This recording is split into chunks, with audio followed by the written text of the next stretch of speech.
Find the weight of a brick of mass 2 kilograms. So if we've got a brick, okay,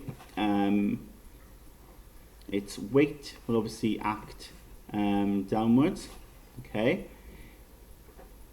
And remember, to calculate weight, we just think about weight. Obviously, weight is a force, so we think about Newton's second law, mass times acceleration. So the mass is 2 kilograms, and then we need to times it then by our acceleration, which is g, okay, the value of gravity. Okay, so we just use that formula, so it will be 2 times 9.8, g is 9.8 on Earth, so that'll be 19.6, and then newtons because it's a force. In the next part then, it says the brick is suspended on top of the water in a swimming pool and is then released. If it falls through the water with an acceleration of 3 meters per second squared, what is the force of resistance of the water? So we just need to appreciate now that it's falling, but it's no longer falling through the air, it's falling through water.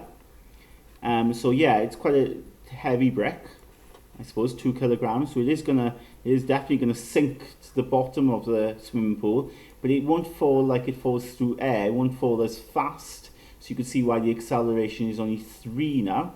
It's not the same as acceleration through the air, freely falling with that acceleration of 9.8. It's falling a lot slower. It takes a lot more time. But it's still got this same weight, okay? And we just need to appreciate that the weight of the object, the brick, is still 19.6, okay? Like we worked out here, to work out weight, you are always going to do mg, okay? You're going to do the mass, which is 2 kilograms times 9.8, which is always the case on Earth. So you get 19.6 newtons. We're always going to use that value for its weight. However, now there is a force, sort of like the water, isn't it? The resistance of the water, okay? It's sort of like stopping it from dropping as fast, okay? So it is accelerating downwards, so we need to have an arrow there to show it's accelerating downwards. And they say A, they actually tell us what it is. A is 3, but as you can see here, it's not falling under gravity because of the water, the pressure of that water. So pushing it, keeping it at, okay, for momentarily, and it takes time obviously to get to the bottom. So if we apply now Newton's second law, so the resultant force is equal to mass times acceleration.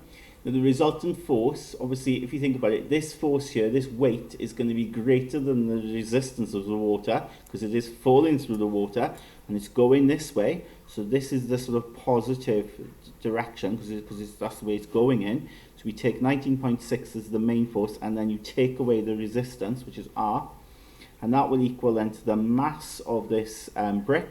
Now the mass, remember, is not the weight of it. When we put the mass, we just need to put 2, okay, because it's 2 kilograms, yeah? So we put 2, and then times then the acceleration, which is 3. So we get 19.6 minus R, and then 2 times 3 is 6. So then you just got to rearrange that to get your R. So R will actually equal to 13.6 newtons.